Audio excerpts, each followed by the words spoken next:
Daily Words of God.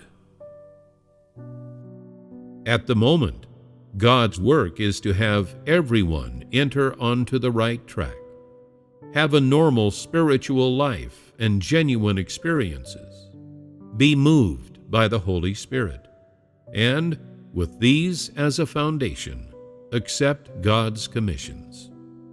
The purpose of entering into the kingdom's training is to allow your every word, deed, movement, thought, and idea to enter into God's words, to be touched more often by God, and thereby to develop a heart of love for Him, and to have you assume more of the burden of God's will, so that everyone is on the path of being perfected by God, so that everyone is on the right track.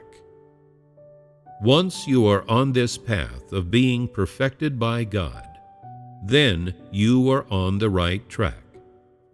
Once your thoughts and ideas, as well as your wrong intentions, can be corrected, and you are able to turn from mindfulness of the flesh to mindfulness of God's will, and once you are able to resist the distraction of wrong intentions when they arise, acting instead in accordance with God's will, if you are able to achieve such a transformation, then you are on the right track of life experience.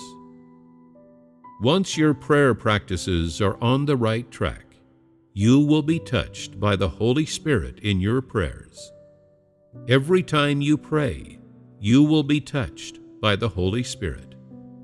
Every time you pray, you will be able to quiet your heart before God. Every time you eat and drink a passage of God's words, if you are able to grasp the work that He is currently performing and can learn how to pray, how to cooperate, and how to attain entry, only then will your eating and drinking of God's words produce results. When, by way of God's words, you are able to find the path of entry and can discern the current dynamics of God's work, as well as the direction of the Holy Spirit's work, you will have entered onto the right track.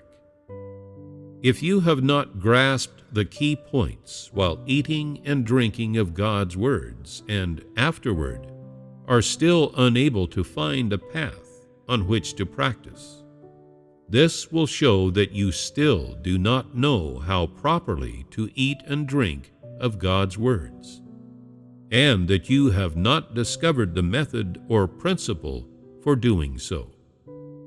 If you have not grasped the work God is currently performing, then you will be unable to accept the tasks He would entrust to you. The work God does currently is precisely that which humans must enter into and understand at present. Do you have a grasp of these things?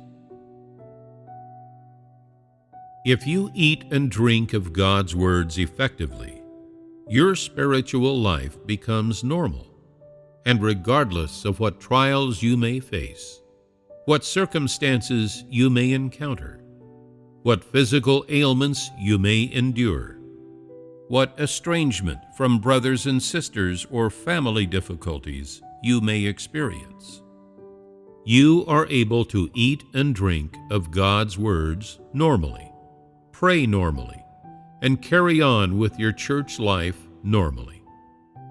If you can achieve all of this, it will show that you are on the right track.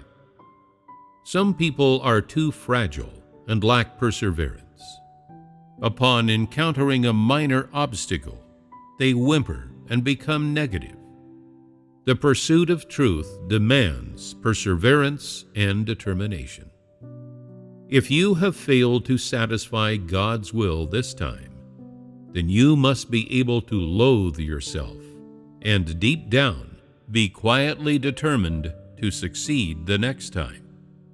If this time you were not mindful of God's burden, then you should be determined to rebel against the flesh when facing the same obstacle in the future, and resolve to satisfy God's will. This is how you will become praiseworthy. Some people do not even know if their own thoughts or ideas are correct. Those people are fools. If you wish to subdue your heart and rebel against the flesh, you must first know whether your intentions are correct. Only then can you subdue your heart.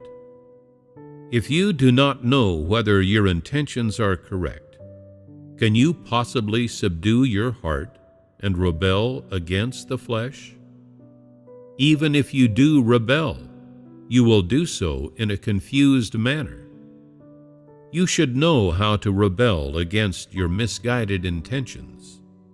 This is what it means to rebel against the flesh. Once you recognize that your intentions, thoughts, and ideas are wrong, you should quickly reverse course and walk the right path. Resolve this issue first and train yourself to attain entry in this regard, because you know best whether you have the right intentions or not. Once your incorrect intentions are corrected and are now for God's sake, then you will have attained the goal of subduing your heart. The most important thing for you to do now is to gain knowledge of God and His work. You must also know how the Holy Spirit performs work on humanity. These acts are essential for entering onto the right track. It will be easier for you to do so once you have grasped this vital point. You believe in God, and you know God, which shows that your faith in God is genuine. If you continue to gain experience, yet in the end are still unable to know God, then you are surely a person who resists God. Those who believe only in Jesus Christ, without also believing in the incarnate God of today, are all condemned. They are all latter-day Pharisees, for they do not acknowledge the God of today. They are all in opposition to God. No matter how devoted their worship of Jesus may be, it will all be in vain. God will not praise them.